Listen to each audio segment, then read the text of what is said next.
Pinagsamang sarap ng hotpot at yakitori ang ating matitikman.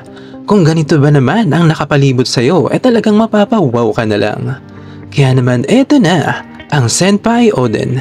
Andito nga tayo sa May 6 Street Feast ng Lucky Chinatown dahil maraming food stall ang pagpipilian. Habang naglilibot talagang umagaw ng atensyon ko itong mahabang aisle ng hotpot. Siguradong mapapahinto at mapapalingon ka kapag ganito ang nadaanan mo. For as low as 75 pesos matitikman nyo na to. Dahil 75 pesos lang per stick ang mga balls at mga nakatusok-tusok na ilalagay nyo sa hotpot. Pipili lang kayo ng ingredients na gusto nyo and then sila na ang bahala na maglagay sa cup. Then saka naman lalagyan ng mainit na soup ang order nyo.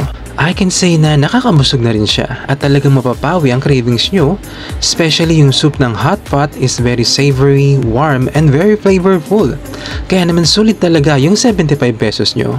Hi Sir Dominic, napansin ko yung pwesto nyo dito, ang dami yung paninda. Ano pong pangalan nitong pwesto nyo dito sa Lucky Chinatown Food Bazaar? Bali yung pangalan po ng pwesto namin dito sa Lucky Chinatown, Basic Raminaki po sir. Downtown po kami nandito sir. Okay. Ano naman po yung mga paninda nyo dito? Bali meron po kami dito mga hot pot, pwede rin po siyang price sir. Ang nagre-range yung price niya sir, 75 per sticks. May soup na rin po siya sir. Then sa kabila sir, meron po kami sir. Yung mga Japanese skewers. Yakitori sir.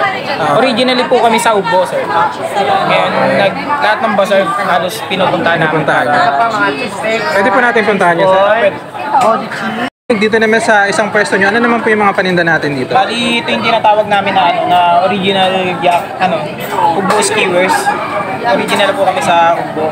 Bali, meron kaming pork, beef, chicken, tuna belly, saka sausages po. Then yung price niya po nagre-range lang sa 95 to 135 per stick. Then may apat na klase rin po siya ng mga sauce. Spicy, honey mustard, garlic mayo, saka roasted sesame. Kung yakitori naman ang hanap nyo, ito ang para sa inyo.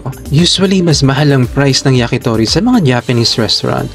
Pero dito sa Raminaki, for as low as 95 pesos, matitikman nyo na to.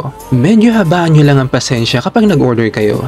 Dahil ang pwesto nila ang isa sa pinakadinadagsa ng mga customers. Siyempre, it may take a few minutes din para maluto ng maayos ang mga order nyo. Open ang mga food stalls ng May 6 Street Feast from 10 AM to 10 PM na nag-start ng January 26 at ang last day naman ay February 15.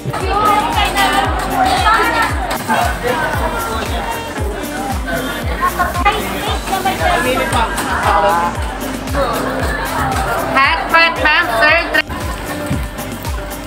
5 minutes ma'am.